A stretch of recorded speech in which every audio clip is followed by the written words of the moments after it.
Unidos para ayudar. Aquí en nuestro medio, nosotros aquí, los aguas de San Pedro le suben cada 2 meses y un agua que no sirve. Pero como aquí nosotros los hondureños, en toda forma nos quedamos agachaditos y solo agachamos la cabeza y decimos amén hermano y amén hermano, como los transportistas, que los transportistas hacen y deshacen en este país porque aquí no somos unidos. Mire, señor periodista, la agua de los barrios no sirve para nada.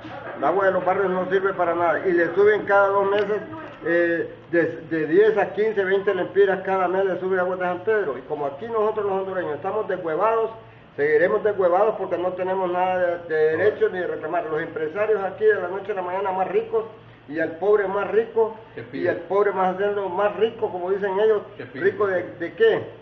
De la sangre que le están chupando a uno los vampiros.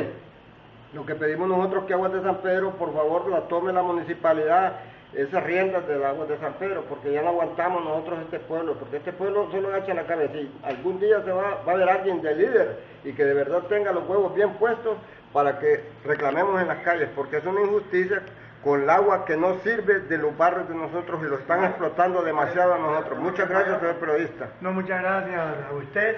Quiero decirlo, son 33 años de sacrificio, la edad de Jesucristo, que murió Cristo. Por eso fue la concesión que dio Roberto Lario Silva, ¿verdad? Por 33 años y apenas llevamos 10. Así que tenemos que seguir soportando, ¿cuánto? 23 años más. Karina, estas noticias han sido...